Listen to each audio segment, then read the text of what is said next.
Hi, welcome to Sunday Story Time, the online program where I read children's stories to whoever damn well wants to listen. Let's be honest. If you want a story, you're here, listening. Cheers. So, let's catch up. Y'all, those of you who have been following know that we've been reading the book Stanley, Who Is No Longer Flat, and The Magic Lamp by Jeff Brown, illustrated by Steve Bjorkman. Quick recap. In the prologue of the book, we met the Genie King and the Genie Queen, who is more of a genie witch because she made the Genie King, who is normally a pretty nice guy, lock up young Prince Haraz in a bottle or a lamp or a teapot, whatever the heck it is. She made the king lock Prince Haraz up in there because he's a young, high-spirited, fun-loving fella, and she didn't like it, and she made the king lock him up into a lamp where he stayed for 1,000 years until he was found on the beach by Stanley, who was no longer flat, and Arthur. Stanley, who was no longer flat, rubbed the knob, and a genie spurted out and just started granting wishes all over the place, one of which was a liaphant. A liaphant, which is a combination between a lion and elephant, because Stanley, who was no longer flat, just couldn't make up his mind what he wanted. So there we are. That's enough to get going for today as we read Chapter 3, entitled In the Park. Everyone slept late and enjoyed a large breakfast, particularly the liaphant, who ate 2 more pounds of hamburger, 5 bananas, and 3 loaves of bread. Then, since all the lamb chops enjoyed tennis, they set out with their rackets for the courts in the big park close by. Aware that his genie clothes would puzzle people, Prince Haraz borrowed slacks and a shirt from Stanley and came along. Borrowed shirts from... Why, can't he? He's a genie. Can't he just make clothes appear?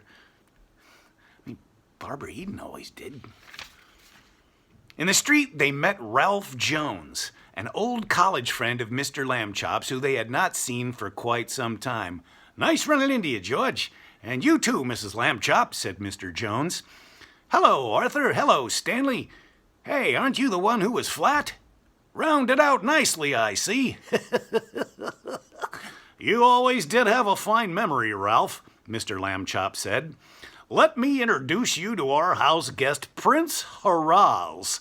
He is a foreign student here to study our ways." "How do you do?" said the genie. "I am Fawzi Mustafa Aslan Mirza Melik Namerd Haraz." How do you do?" Mr. Jones said. "Well, I must be off. Goodbye, lamb chops. Nice to have met you, Prince Fawzi Mustafa Aslan Mirza Melik Namerd Haraz." "He does have a wonderful memory," Mrs. Lambchop said as Mr. Jones walked away. And they set out for the park again. "How it would surprise Mr. Jones to learn that Prince Haraz is a genie," Mrs. Lambchop remarked. "The whole world would be amazed. Gracious, we'd all be famous, I'm sure." "I was famous once, when I was flat," Stanley said. "I didn't like it after a while." "I remember," said Mrs. Lambchop. "Nevertheless, I wish I knew myself what being famous feels like." Prince Haraz looked at Stanley in a questioning way, and Stanley gave a little nod. The genie smiled and nodded back. They were just passing the famous Museum of Art, one of the city's most important buildings. A tour bus filled with visitors from foreign countries had stopped before the museum, and a guide was lecturing the passengers through a megaphone. "Over where those trucks are, that's our great city park," he announced. "Here on the right is the famous Museum of Art, full of great paintings and statues and... Oh, what a surprise! We're in luck today, folks. That's Mrs. George Lambchop coming right towards us. Harriet Lambchop herself, in person, right there with a tennis racket." The tourists cried out in pleased astonishment, turning in their seats to stare where the guide was pointing. "What?" "Why, he means you, Harriet," said Mr. Lambchop. "I think so," said Mrs. Lambchop. "Oh, my goodness, they're coming." That's fame. The tourists were rushing from the bus. A Japanese family reached Mrs. Lambchop first, all with cameras. Yep. Miss, please, Lambchop lady, said the husband, bowing politely. Honored to take picture, yes? Of course, said Mrs. Lambchop. I hope you're enjoying our country, but why my picture? I'm not, no, famous Lambchop lady, cried the Japanese family, taking pictures as fast as they could. Mrs. Lambchop understood suddenly that her wish had been granted. Thank you, Prince Haraz, she said. What fun! She posed graciously for all the tourists.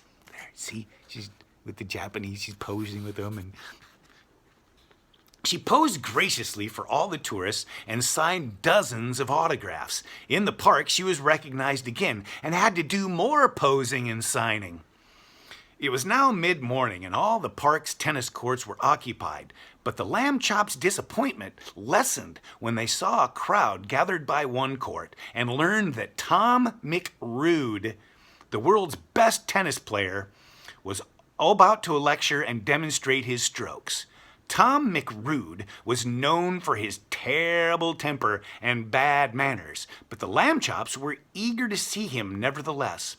With Prince Haraz, they squeezed close to the court next to the TV news cameras covering the event.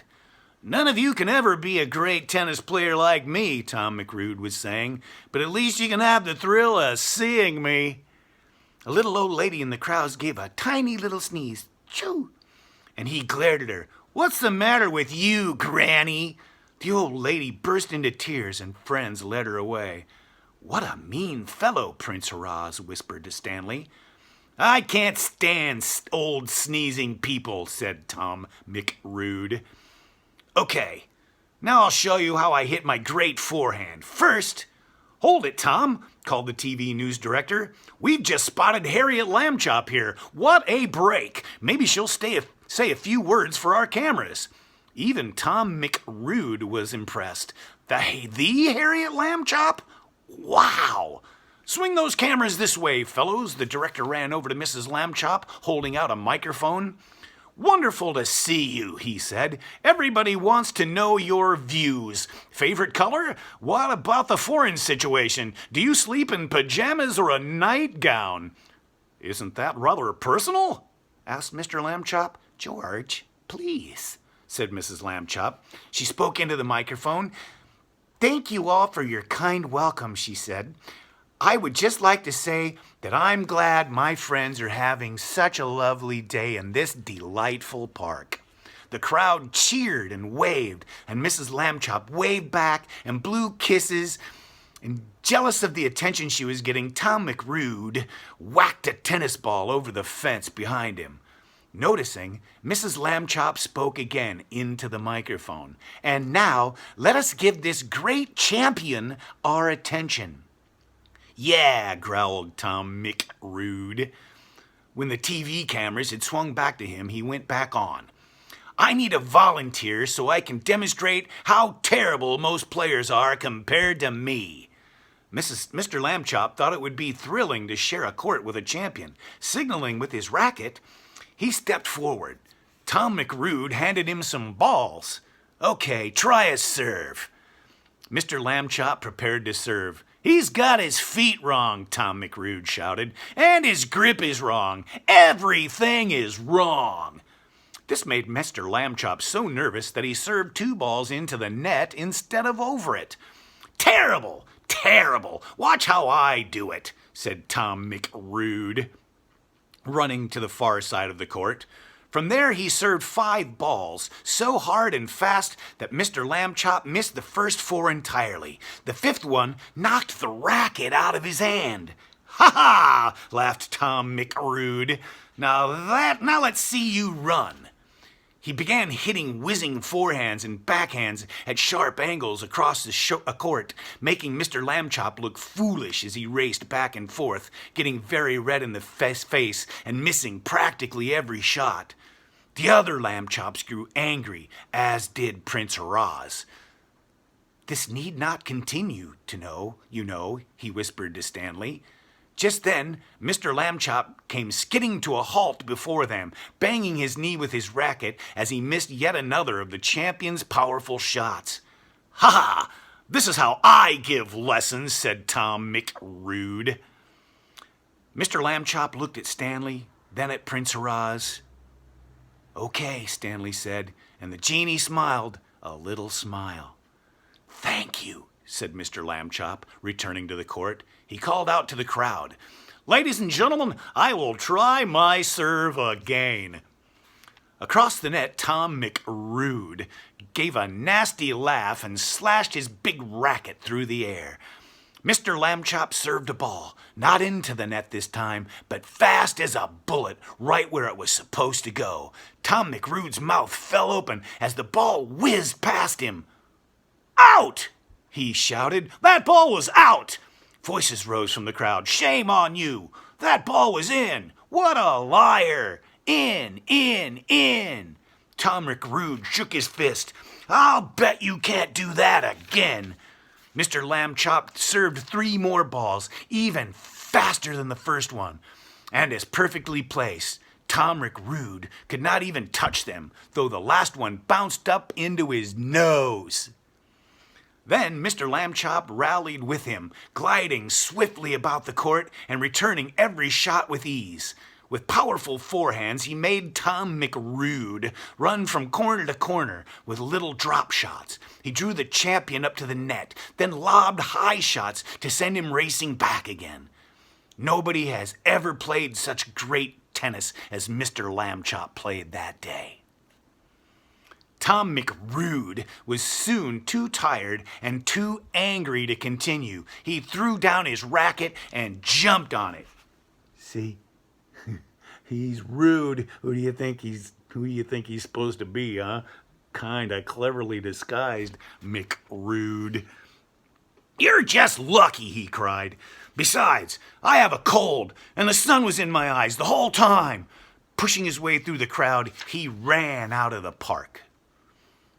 There was tremendous cheering for Mr. Lambchop, who just smiled modestly and waved his racket in a friendly way. Then he came over to where the other Lambchops and Prince Haraz were standing with the TV news director. "You're really good," the director said. "Frankly, you looked terrible when you first went out there." "It takes me a while to get warmed up," said Mr. Lambchop, and he led his family away. Leaving the park, Mrs. Lambchop signed many more autographs, and a reporter from Famous Faces magazine was waiting to interview her at home. "You'll be on the cover of our next issue," said the reporter. "How much do you weigh?" "Will there be a movie about your life? Who gave you your first kiss?" "None of your business," said Mr. Lambchop, and the reporter went away. They watched the evening news on television, hoping Mr. Lambchop's tennis would be shown, but only Mrs. Lambchop appeared with Tom McRude in the background. "The celebrated Harriet Lambchop was in the park today," said the newscaster, after which came a close-up of Mrs. Lambchop saying, "I'm glad my friends are having such a lovely day." And that was that. Dinner was interrupted several times by phone calls from Mrs. Lambchop from newspaper and television people. The calls bothered Mr. Lambchop, but not the Liaphant. He ate 4 pork chops, a jar of peanut butter, a quart of potato salad, and the rubber mat from under his dish. There's a picture of that silly Liaphant. And that's the end of Chapter 3. Next week, we'll jump to Chapter 4, and it's called The Brothers Fly. Hope you enjoyed today's Sunday story time. Thanks for joining us. Have a great week. See you next Sunday.